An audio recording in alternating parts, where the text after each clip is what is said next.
with session 1B, making your funnel work with KPIs, conversion optimization, and your marketing stack. The first part, the KPIs, will be the least interesting part of this presentation, so give me a break there. Just to recap what we did last Monday, we talked a lot about customer journey mapping and that it equals, in some sense, customer experience optimization. We discussed that it has a lot of impact on your main metrics like customer lifetime value, conversion rates, etc. How you optimize your customer experience. So the customer journey mapping is your way to map the customer experience now, or how do you want to have it in the future. You implement it by creating a measurement plan, and you implement the measurement plan through your analytics suite, mostly Google Analytics, Tag Manager, that kind of tooling. Once done, you run your business, ads, content, leads, onboarding, the whole shebang, and there you get your ongoing process of reporting, automating, optimizing, and again reporting, automating, optimizing. And in iterations, you will update your customer journey or your customer experience. This is what we discussed last Monday. And now we're going to talk about some KPIs. I just touch it lightly here on some areas, because in the coming weeks we will, when we reach certain channels like paid search or social or customer faces, acquisition, lead generation, we will discuss more in depth the KPIs at that moment. Prepare to react. I'm using this interactive tool to get some feedback from you during the presentations. You can go to through your desktop or on your cell phone to sendsteps.me. You can log in with a code that's a free 73679. It's anonymous. And I would like you to vote the following question. Can you name 2 KPIs you check daily or weekly within your business?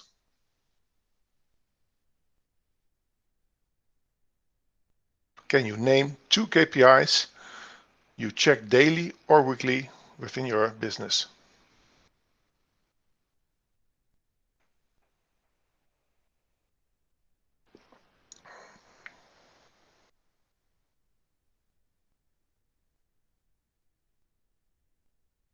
Well, not a lot of interaction here.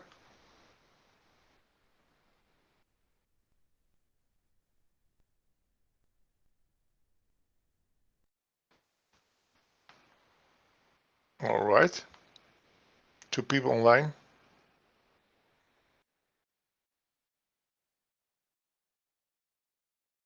Maybe how many visitors you have on your website or downloads of your app. Hey, yo, sorry, apologies. What was the code again? I tried putting in the code and I got invalid. Free, and the first F is a capital, 73679.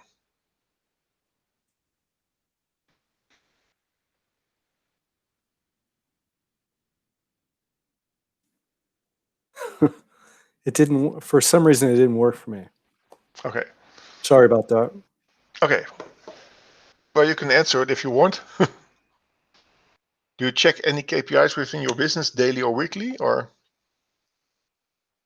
bounce rate? Okay.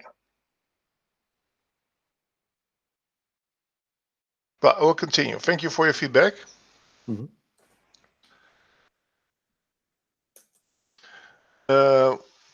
What I want to talk about KPIs in digital marketing, lagging and leading KPIs, and then branding, content, SEO, organic social, paid search, paid social, display KPIs, and email KPIs.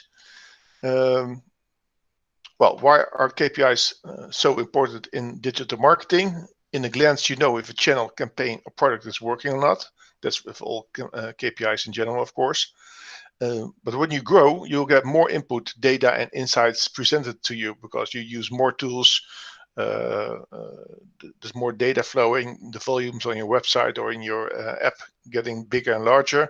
So KPIs guide you through the forest of data and insights that will get to you more often at a faster pace. And you develop a feeling for what's good and what's working and what's not. That is why the KPIs will help you. Is how the KPIs will help you. Of course, I don't mention it on the following page, but you always track the cost per conversion, or that can be a lead or a sale or a renewal or anything what you want to track with that KPI. You always bring it to the cost per conversion. And you can do that, of course, per channel, but also per phase, like how much, which percent of our clients goes for the renewal after a year. Then you're tracking, of course, the KPI renewals. And it will bring you a cost per recurring customer. The lagging and leading KPIs, say someone you know is overweighted, like me, and they want to lose some weight. If they track their weight in kilograms or pounds, they measure the results of some efforts. That is the lagging KPI. So for you, that will be a lagging KPI will be how many visitors you have on your website, for example, or how many installs of your app if you stop measuring over there. But if these people want to lose weight, track their calorie intake, say food, and the minutes of movement per day, gardening, walking, sporting, etc. They measure that what causes the weight loss. These are the leading KPIs. And that's also when you want to steer your online marketing efforts on the leading KPIs. Of course, you always have an eye on the lagging KPIs, but you manage your channel or your phase with the leading KPIs. There's some branding KPIs that will start moving quite soon as you start campaigning or your product or your company gets traction. That is branded search. So any search queries with your brand name in it or variations of your brand name. Direct traffic will always be a side effect of any or brand efforts or campaign efforts. And your social media following ship, friends, followers will also grow. So these are really signals that if they go in the right direction, your brand is also moving in the right direction. The content KPIs, their aim is to measure the engagement with your published content on your website or app, and it can be really a landing page or an SEO page, but also an explainer video, for example. It doesn't matter really what kind of content it is. Bounce rate, of course, is first like, hey, did they find what they were looking for or not? But also the pages per visit, time on site, especially if you have long articles, what we get to in the SEO session, that you will need to write some articles about, say, 1,000 plus to 2,500 words. And they will spend at least, say, 8 minutes on average before they can scroll and read the entire article. Scroll rate, if you have certain important sections like a calculator down on your page, the scroll rate is your really important ratio to check, hey, do they see the calculator, for example, at all? Click rate, click-through rate, so they land, but do they see a second or third page, or do they click on the form, etc. Whatever you want to measure at that page. And view rate, how many people viewed the content, etc. Unique, did they view it again, etc. SEO KPIs, the first 4 you get from a Google Search Console: views, clicks, CTR, and average position. And average position and CTR are usually quite close correlated. So, but you can also see in the average of your result, hey, what of my title tags in Google have a high click-through, so they're attractive to click on even when people see them. And pages with a low CTR but with a high position, hey, you should work on the title or the description tab, because they don't click on your search result, although they have seen you. Inbound links, of course, and index pages. Index pages is just how many pages are there on your website. You want to grow that by blog articles or more explainer content. Inbound links, or do link building, PR, or because your brand gets traction, whatever the cause is. Inbound links is really a sign of, hey, something's happening, and it will mostly impact your SEO rankings for the better. Organic social KPIs, engagement of your posts, reach of your posts, and that's mostly influenced by your shares, comments, and likes. CTR, and from CTR follows clicks to your website or app. You can get all this detailed information, especially from Facebook Insights. You don't see here any followers or fans or say your list building on social media, because from Facebook and Twitter is known that your organic reach, so the reach among your followers, is about 1 or 2% for low engaging posts. That only works if you have a really high engaging post. So if there's a lot of shares, comments, then more and more people, also of your followers, of course also of your non-followers, will see it. But if you have a standard, really not interesting post, just 1 to 2% of your followers will see it. So it's really not a main metric to focus on for your social media strategy. But engagement is. Paid search KPIs, of course, cost per click. CTR is a really quite important metric. eCPM, mostly in paid search, you will get about 100 euros per 1,000 views. But you can influence it. Unique users with your ads, how many people did you reach? Impression share, like if you want to rank number 1 or 2 or 3, say the top 3 ads for a keyword like software for risk management. And although you're bidding high and you have a good quality score, for one of the reasons, your impression share can be less than 100% or mostly 50%. It can be on your daily budget or for other reasons. But it's something you want to track and keep an eye on, especially if for your high converting keywords, you want to really push that impression share. Quality score, we get also to that in the session about paid search, but it's actually the most important factor that Google uses to decide how much you pay per click. Say if you have an average quality score of 6, it's 1 to 10, you pay index 100, so the normal click rate. But if you have a low quality score, say 3 or 2, you pay up to 3 times more than, so index 200 to 300.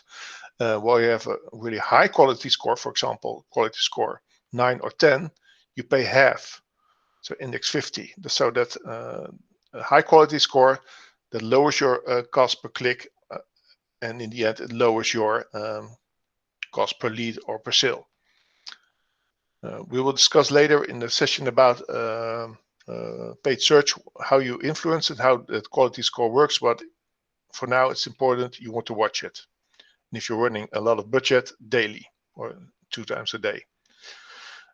Paid social, well, social media is just advertising, of course with the nice targeting possibilities, but you want to track your eCPM, your CTR, and your reach. And of course, don't forget above every page about this KPI is always the cost per lead or the cost per sale or the cost per action, whatever you want to reach with the campaign. You always measure that. Well, display KPIs, if you buy banner ads outside the social media channels, so for example Google Display, you also want to check which percent of your ads are viewable. Of course, your CPM and your CTR. The CTR is the click-through rate, so how many people of your that viewed your ad also clicked on your ad. That's together with the conversion rate on your landing page are the two most important metrics that will decide on the success of your advertising campaigns. And percentage viewable is also because some advertising networks count also load the banner while it's below the fold, and they don't really see your ad, but they're I'd say delivered the ad, so that's why you have to pay for them. But mostly it's a metric they will provide, the advertising networks, and you want to keep an eye on it while you're running your campaigns. Email KPIs, I think you know most of them. Deliver rate, open rate, and click rate. And of course, conversion rate, but that's obvious, I think. So, next topic. It was just the KPIs were just to touch on, hey, what's we're going into in more depth in the coming weeks, to give you a feeling of what's coming. And conversion optimization is actually one of the most important topics in digital marketing. And that's why I put it here in front of the series, because mostly it's getting after you have put your ads live, etc., or built your website. But I think it's really important for you, especially in the phases where most of your companies are in. You try to develop an experimentation mindset. You already do it in, say, in a larger, more strategic way, pivoting. Well, conversion optimization, say, pivoting with your landing page only in, say, half a day or in a day. So it can be quite easy, and I want to get into with you that now. Okay, a question again. Are you already A/B testing or split URL testing? Yes, no, or you don't know?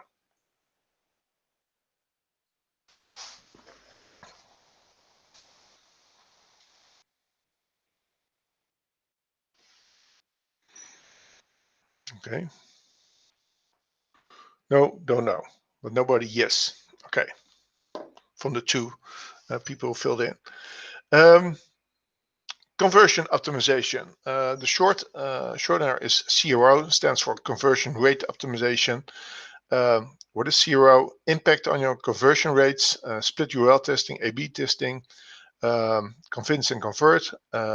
Some persuasion principles of Cialdini is really a good offer about the best offer in the world about the subject. So if you can get one of his books in your hands, it's really nice read. It's really interesting. We discuss. I will discuss some elements you can test on: wireframes, colors, text, forms. Of course, your offer and pricing, quite important. Statistics. Often made mistakes with testing. Some tools I urge you to consider, and some cases and inspiration where you can find a lot of testing cases. So you can see, hey, what kind of things can I expect and what others do. What is CRO? Conversion rate optimization, testing what is selling, converting better.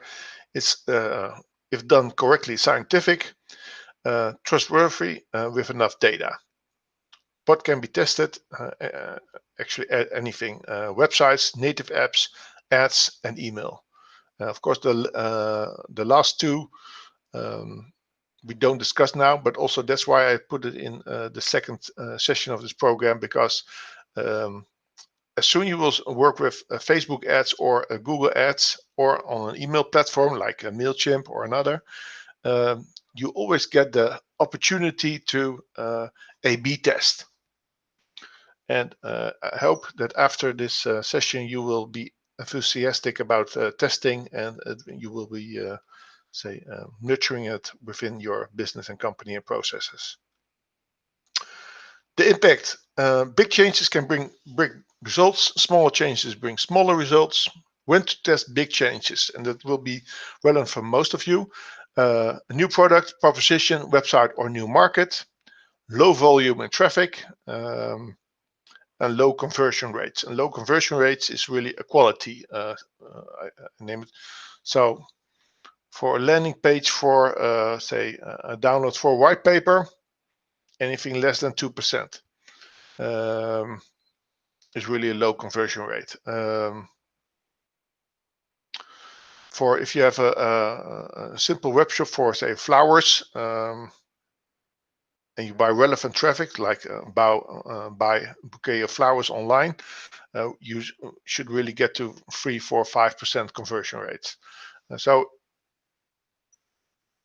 it is contextual what is low or high conversion rates, but there are also standards that you want to meet. When to test smaller changes, and you can expect with the big changes, the first round of iterations, about 50 to 400% improvement. When to test smaller changes, if you're already converting at a respectable rate. For example, you have a really nice, for you, working lead generation campaign, and you're making every day 2 or 3 leads come in, and your base is steady growing. But you think, well, the cost per lead is quite high. Can we test something? Of course, you can test a lot of things, and in this kind of environment where you already have a good running process, you want to test smaller things, and expect the first round that the change will be up to 10 to 80% increase improvement. So it can be quite a lot.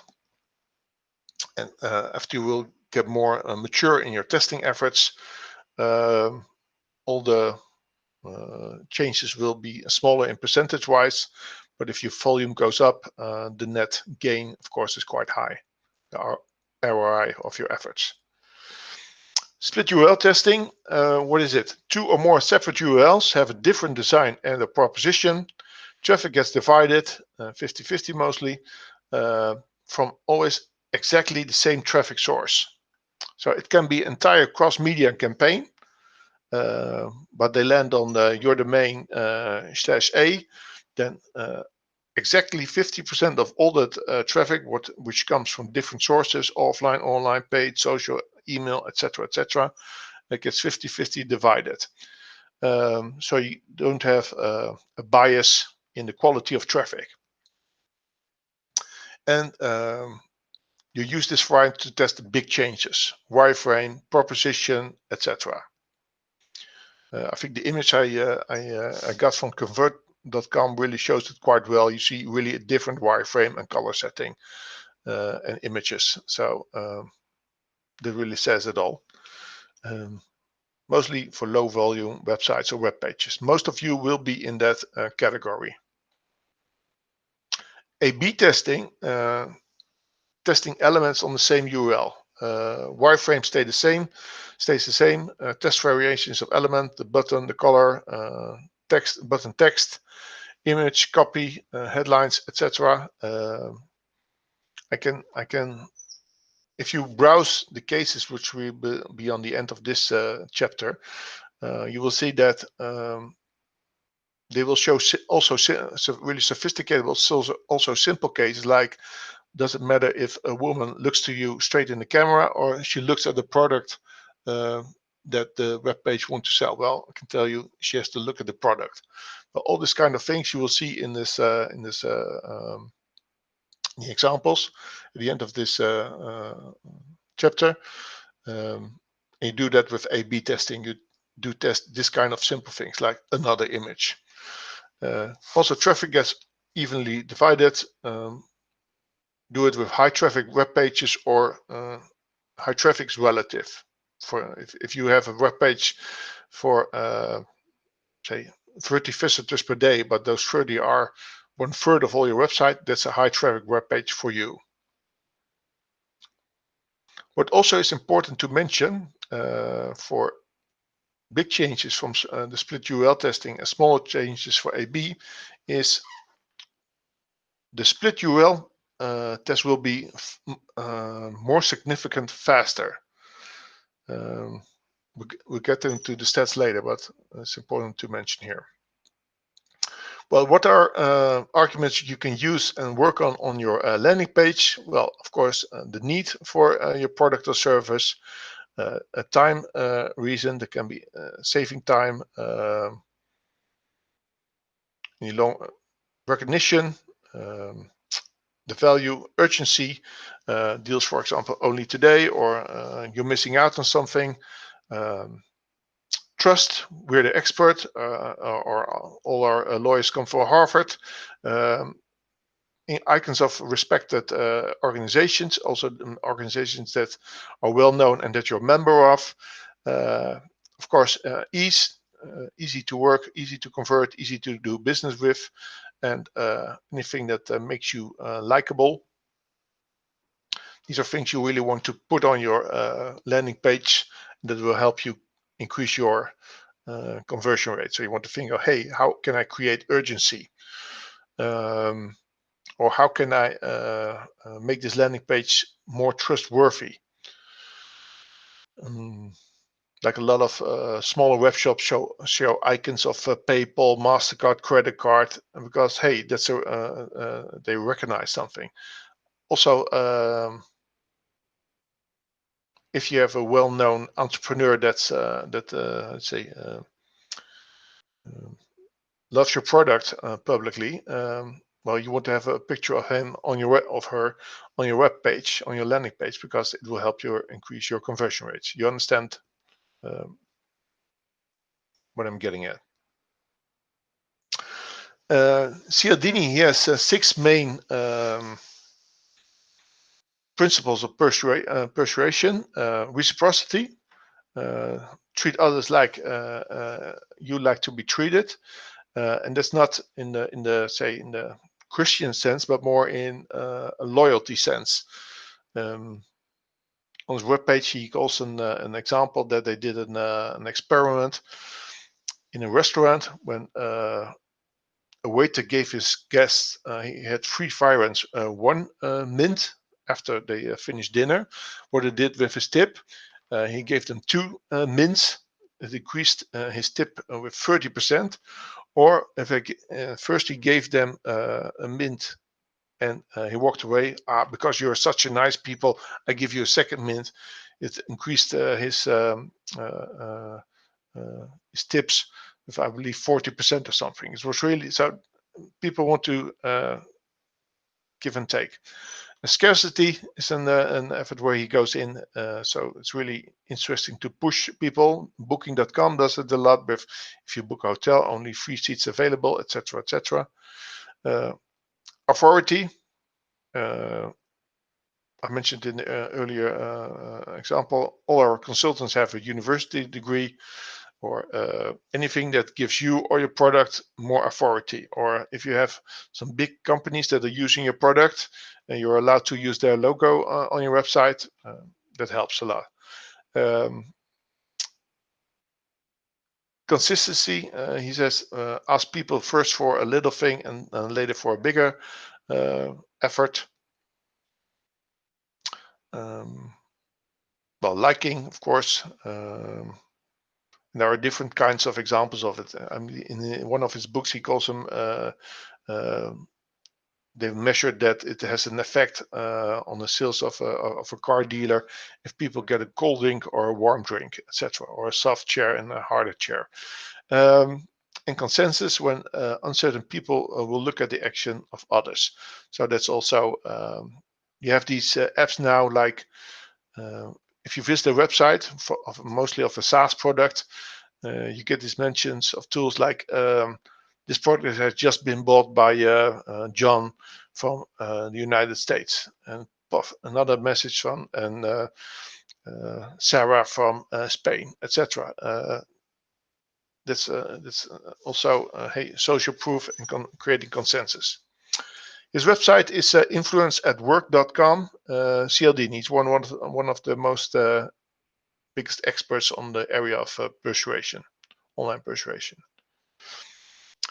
Then I have a question. How well are you capable of convincing people to use your product at this moment in your phase of your company? Are you is it hardly to improve? A, B, I'm doing okay, but improvements are possible. Well, C, this is my first attempt, but I'm not happy about it. A lot to improve. Or D, it's a nightmare. I cannot seem to get it right. Okay, I'm doing okay. Thank you for your feedback. Well, then wireframe testing. This is one of the most impactful ways, and also it needs more energy and effort of you, because you have to think about, hey, the positioning of your landing page. You need to talk to your designer, or if you do it yourself, you want to create something totally different than your first created. So that's quite a difficult effort. Positions of elements are different, creates totally different design. Always check it on a mobile screen.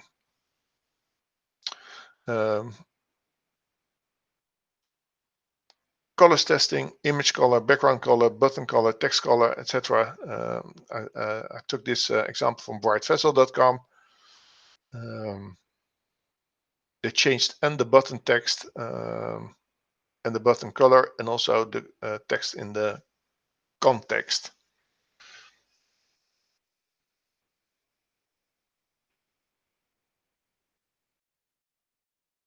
As you can see, it makes a lot of difference. About 20% on 30, so that's about a 67% increase of their click rates.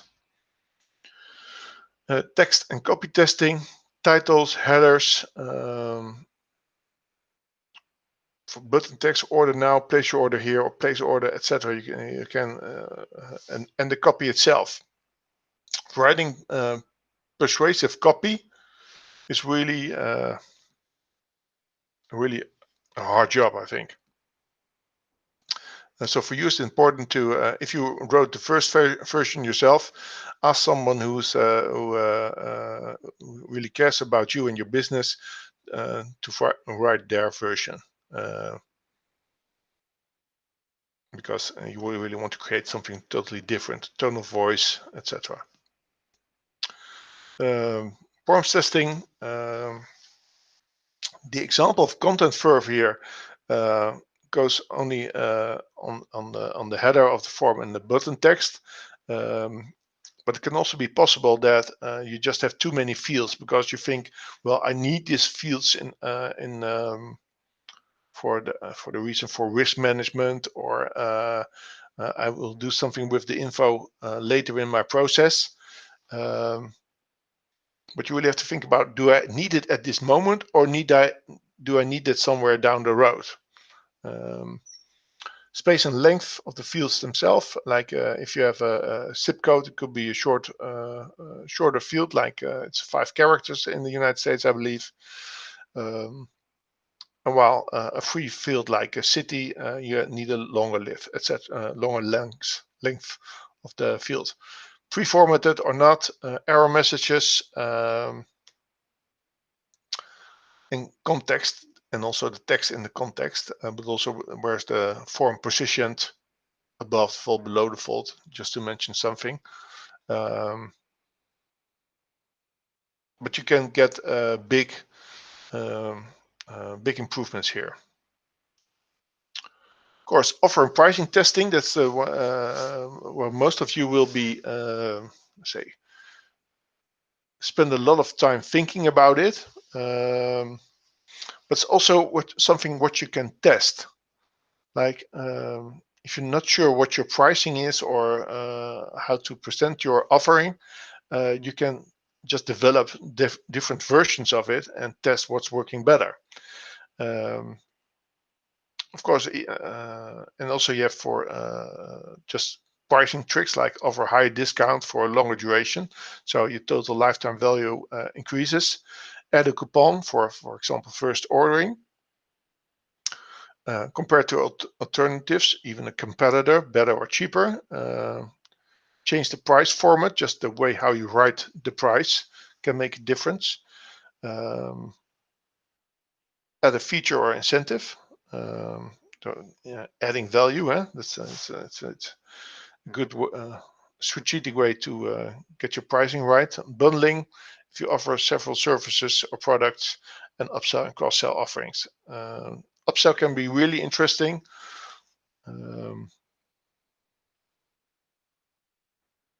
Just to get also to increase the customer value can be really interesting. Like the difference between a monthly subscription and a yearly subscription. You can see some SaaS startups have only a 10% difference, but others have up to 40 or 50% difference what you pay for a monthly and a yearly subscription.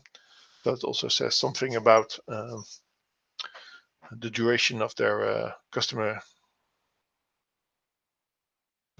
of their average contract. Statistics. Well, why is it important to have a significant test result? One, to don't let your results be subjected to coincidence, and also eliminate major one-time events that occur. I always use calculators myself to calculate significance if I test or what I need to get a significant test result. I've put a URL of conversionexcel.com. It's a really nice A/B test calculator. But I also found this really simple formula on the right. It's really old, I believe 13 years old now, this video, but I've never seen this way to explain significant. So I put it in here. You can look it for yourself. But yeah, often made mistakes. The first two connect to the former page about a significant test result. Change the test while it's running. And believe me, you will get a lot of feelings if you really have running some important tests. You've checked if there are no technical issues, and your hands are itching to do something. But I really urge you, don't do it. Don't change the test while it's running. Don't wait until it's significant. Change traffic sources while you're running the test. Forget about seasonality, and maybe if you're not sure if you have seasonality in your business or product, just think about it could be possible. Summer, Christmas, holidays, etc. Not running tests for full weeks, so at least Monday and also the weekends, Monday till Sunday. Doing A/B test live without enough traffic. That's what I also mentioned earlier. Not basing tests on a hypothesis. It's just important to write down or tell yourself, hey, this is why I'm doing this. This is what I expect, and this is my zero, my baseline. Of course, not sending the test data into Google Analytics. Give up after the first test fails. My rule of thumb is if you do 3 tests, one give you a bad result, so no improvement. One give you no result, so about 0 improvement, and one give you a really good improvement. So keep that in mind. Do it at least say 5 to 10 times, and you get a feeling with what you can expect. Failing to understand false positives, that is well, coincidence or extreme anomalies, and running multiple step tests at the same time on overlapping traffic. That also can be an issue. Ignoring small gains and not running tests all the time. In earlier teams I managed, we had a poster on the wall. Always be testing. So It says it all. CRO tools you can use. The first one, Google Optimize, is free. I use it a lot. So PageSense, never used it, but I really read really good reviews about it.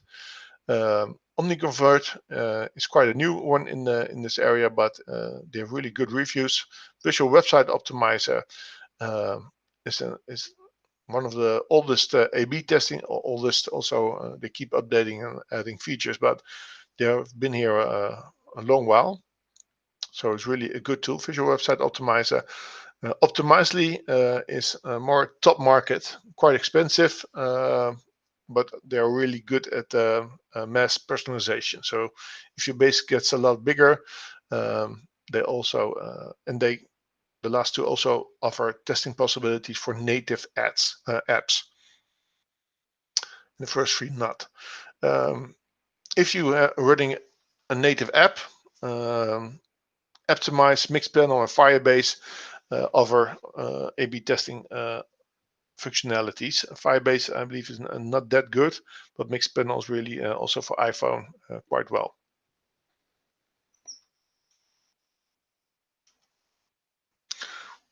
Well, here are some URLs of where you can find cases. It's really just for your inspiration, and also for two ways: inspiration. Hey, what do other people test?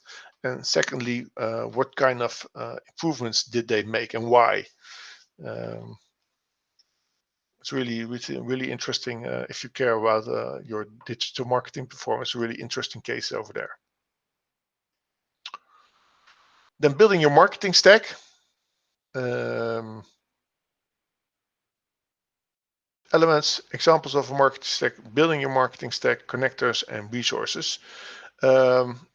Of course, your CRM, your content management system, web analytics, advertising, email marketing, and with email marketing, I mean also marketing automation. And if you have an app, that's also push messages and in-app messages, social media, creative creation, and also if you're a few steps further, a data platform. Well, this is for an example of a marketing stack. You see the columns with paid search, social, data, email marketing, a proposal tool, CRM, remarketing, and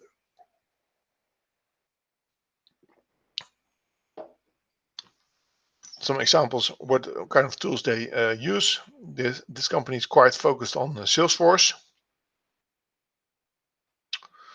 This is chiefmartech.com. Every year, I believe for the last 6 or 7 years, they have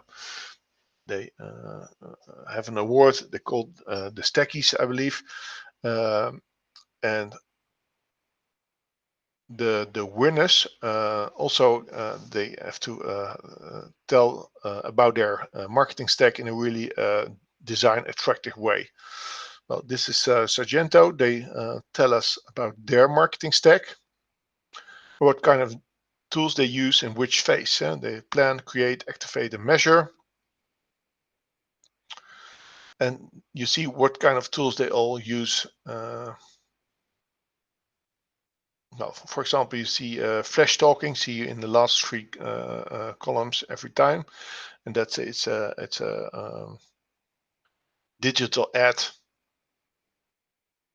tool that delivers to several platforms and can incorporate data, first party, well, second and third party data. And so if you want to mass personalize advertising banners, they will be a party to go to. Just to inspiration how some other companies think about it. And which tools they use also for your inspiration. Like if you have a B2B company that you look up, that you really like their marketing efforts, and you want to discover their marketing stack.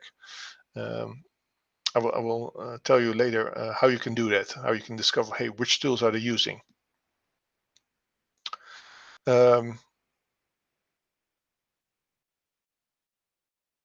Well, I believe this is a B2B company, what they use in pre-sales, post-sales, pre and post-sales. And they mentioned everything from SharePoint to Microsoft, Jammer. Of course, that's more internal tools, but also all the customer-facing tools like Facebook, LinkedIn, etc.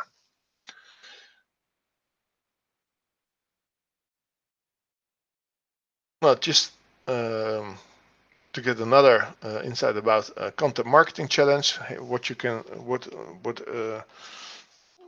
content marketing and content promotion and content distribution can be all about. And also this has a lot of impact on your marketing stack, what you get really going with content marketing. Building your marketing stack, you have major components that you won't change easily because the cost of switching is quite high. So you have a lot of buy-in effect, especially when you're running something for 2 or 3 years. You have a lot of connections going in and out. What kind of tools I'm talking about? Your CRM, your web shop, your content management system, if you have a data platform. So when selecting tools, you want to keep in mind, hey, I'm now here and I need something for my business now for my next campaign. But hey, where am I going to?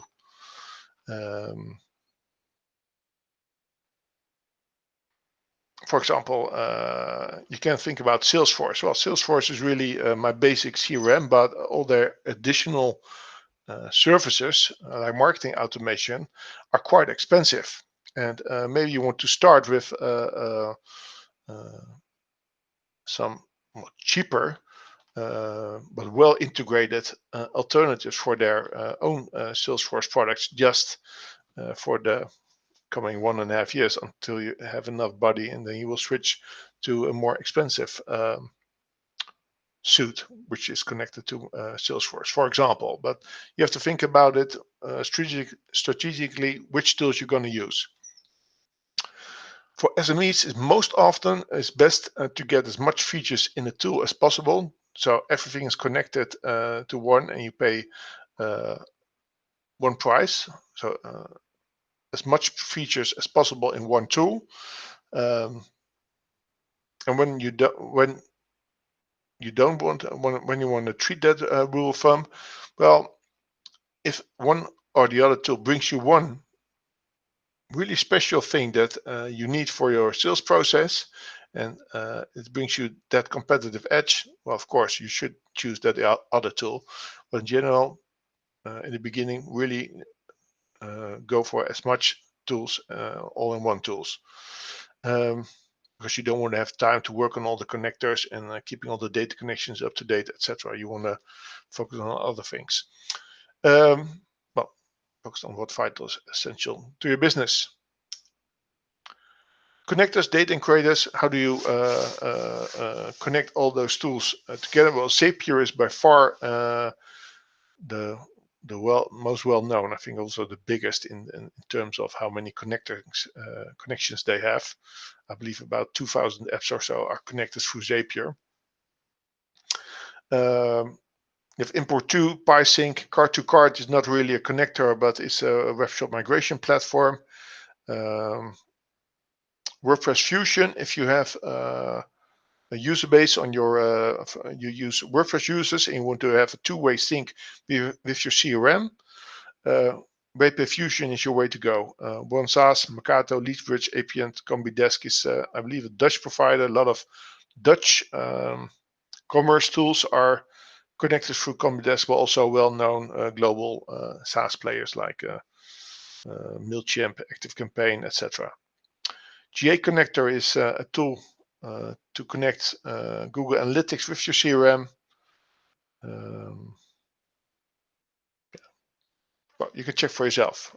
Also, if you have a tool that you want to connect to your CRM and Zapier doesn't have it, you can also check here, hey, maybe one of the others.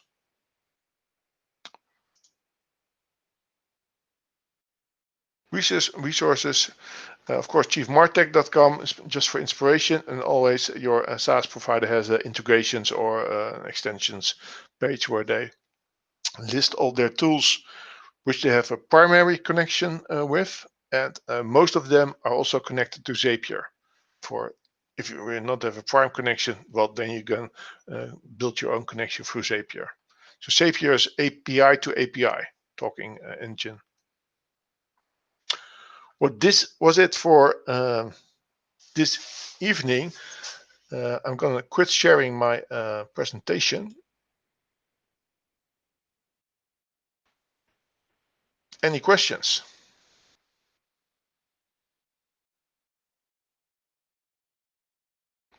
Still here? Yes. Okay. Well, this was it for tonight. I hope I didn't go too fast. Yeah, I will send it all tomorrow. And I want to give you one last opportunity. If you have any questions or remarks, you're welcome.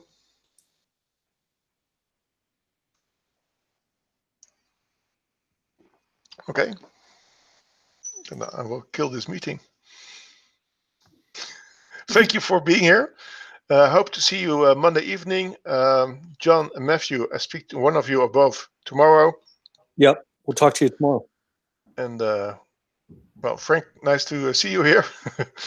And Bianca, we'll speak to you next week or Monday. Fantastic. Oh, yeah. Thank you so much. Thank you. Thank you a lot. Have a nice evening. All right. Bye-bye. Bye-bye. Bye-bye.